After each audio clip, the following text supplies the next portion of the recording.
നാരായണം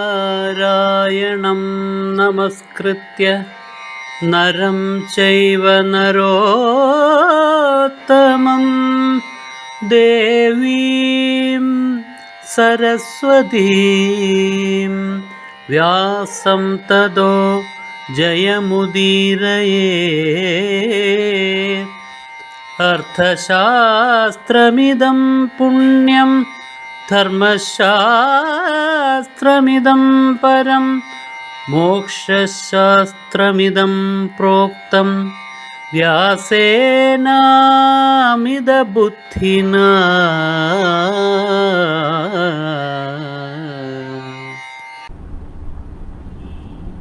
നമസ്കാരം പ്രിയമുള്ളവരെ, ഗീതാഭാരതത്തിൻ്റെ ഇന്നത്തെ ചർച്ചാ ക്ലാസ് ഇപ്പോൾ ഇവിടെ ആരംഭിക്കുന്നു.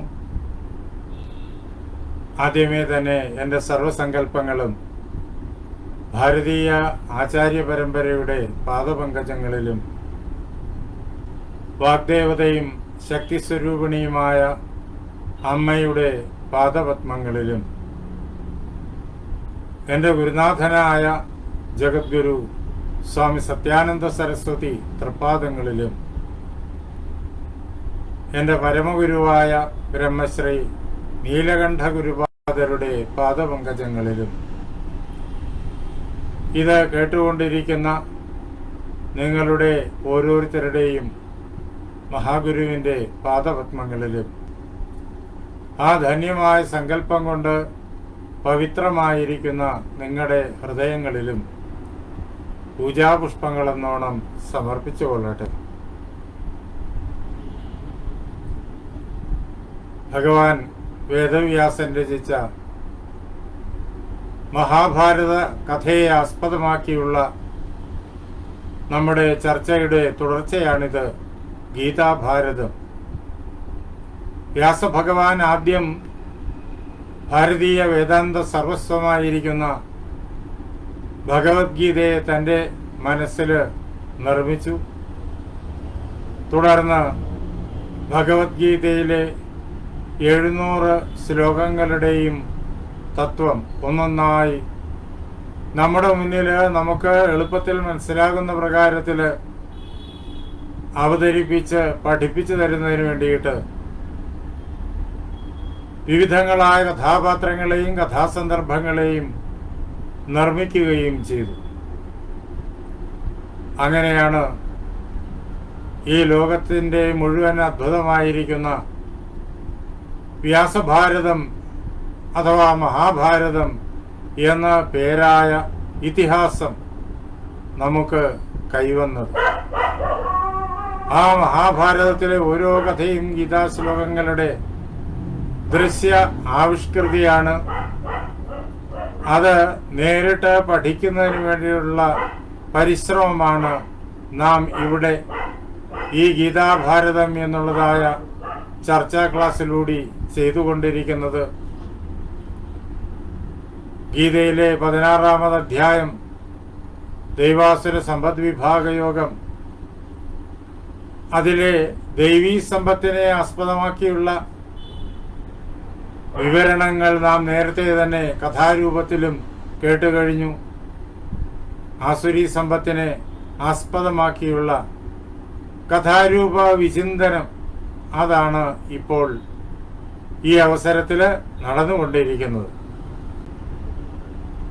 ആസുരീ സമ്പത്തിൻ്റെ പ്രത്യേകതകൾ ഭഗവാൻ വേദവ്യാസൻ വളരെ വിശദമായിട്ട് ഒന്നൊന്നായി നമ്മെ കേൾപ്പിക്കുന്നുണ്ട്.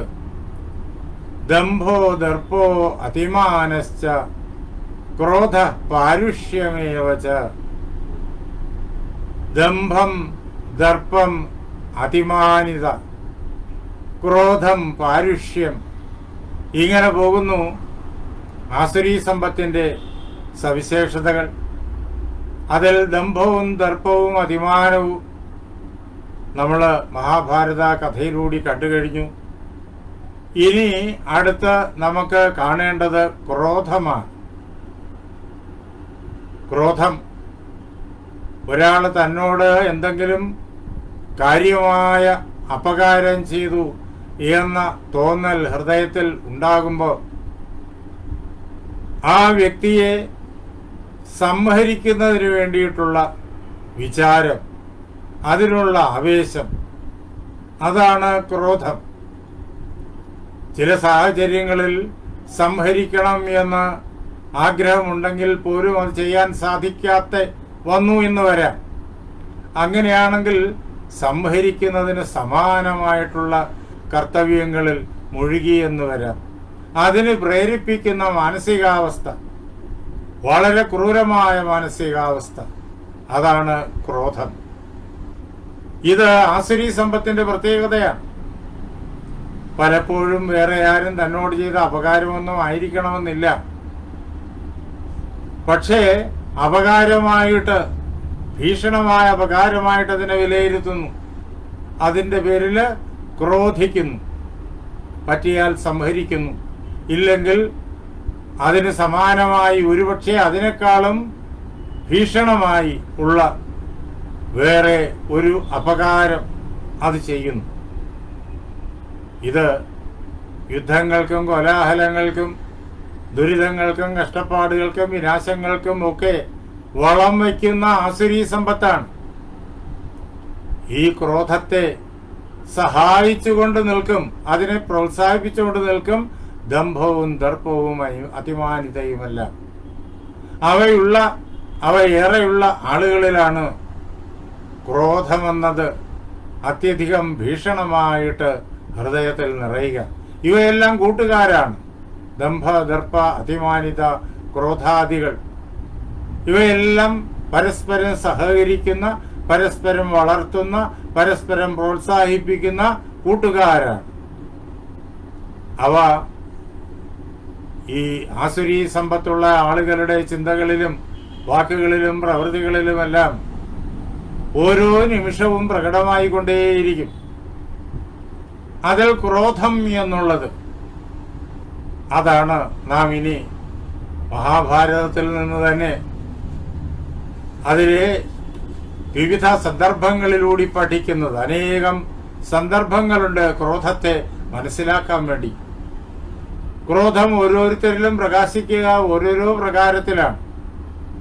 അതിൻ്റെ ഉത്കടമായ പ്രകാശനം, ഏറ്റവും ഭീഷണമായ പ്രകാശനം, അതിൻ്റെ ഉദാഹരണമാണ് നമ്മളിവിടെ ചർച്ച ചെയ്യുക. വ്യക്തികളുടെ സ്വഭാവഭേദമനുസരിച്ചിട്ട് ക്രോധത്തിൻ്റെ പ്രകടനങ്ങൾക്ക് വ്യത്യാസം വരാം. സാഹചര്യത്തിൻ്റെ പ്രത്യേകത അനുസരിച്ചിട്ട് ക്രോധത്തിൻ്റെ പ്രകടനങ്ങൾക്കും ആവിഷ്കൃതികൾക്കും വ്യത്യാസം വരാം. കർണന്റെ ക്രോധം, അതിൻ്റെ ക്രോധത്തിൻ്റെ പരമമായ രൂപത്തിൽ നമുക്ക് കാണാൻ സാധിക്കും. ഈ ലോകത്തില് ആരും ചെയ്തിട്ടില്ലാത്ത, മനുഷ്യ വിഭാഗത്തിൽ പിറന്ന ആരും ചെയ്യാൻ ഇഷ്ടപ്പെടാത്ത ക്രൂരമായ പ്രതികാരം കർണൻ ചെയ്യുന്നത് നമുക്ക് നേരിട്ട് കാണാം. ശരിക്ക് ക്രോധിക്കേണ്ട ആവശ്യമില്ലാത്തിടത്ത് പോലും ഇത്തരക്കാരെ ക്രോധിക്കും. നിസ്സാരമായി തള്ളിക്കളയേണ്ട ചെറിയ ചെറിയ അപകാരങ്ങൾ പോലും ഇത്തരക്കാരെ ക്രോധത്തിന്റെ ഉപകരണമായി കൈക്കൊള്ളും. ചിലപ്പോൾ ഇത്തരം അപകാരങ്ങൾ ഈ ക്രോധിക്കുന്ന വ്യക്തിയുടെ പ്രവൃത്തിയുടെ ഫലമായിട്ട് അന്യരിൽ നിന്നുണ്ടാകുന്നതാകണം. അങ്ങനെ അതിന്റെ പ്രതികരണമായി ഉണ്ടാകുന്ന ഒരു അപകാരം, താൻ ചെയ്ത അപകാരത്തിന്റെ പ്രതികരണമായ അപകാരം, അതിനെ പർവ്വതാകൃതിയിൽ കണ്ടിട്ട് അതിനെ തള്ളിക്കളയാതെ, അല്ലെങ്കിൽ കണ്ടില്ല കേട്ടില്ല എന്ന് വെച്ച് ക്ഷമിച്ചു കളയാതെ, അതിനെ പർവ്വതാകാരമായി കണ്ടിട്ട് മനസ്സിൽ കൊണ്ടു നടന്ന് അവസരങ്ങൾ ഉണ്ടാക്കി സാഹചര്യങ്ങൾ ഒത്തു വന്നു കഴിഞ്ഞാൽ പിന്നെ വളരെ എളുപ്പമായി പരമാവധി ചെയ്യാവുന്ന ദ്രോഹപ്രവർത്തികളൊക്കെ ചെയ്യുന്നതാണ് ക്രോധം. മഹാഭാരത യുദ്ധത്തിന് അനേക കാരണങ്ങളുണ്ട്. ആ കാരണങ്ങളിൽ ഏറ്റവും പ്രധാനപ്പെട്ട കാരണം അത് കർണന്റെ ക്രോധമാണ്. പാണ്ഡവന്മാരും കൗരവന്മാരും തമ്മിൽ ബാല്യം തൊട്ട് മത്സരം ഉണ്ടാകാനുള്ള കാരണം നമുക്കറിയാം. അത് ദുര്യോധനന് രാജ്യത്തിലുള്ള ലോഭമായിരുന്നു.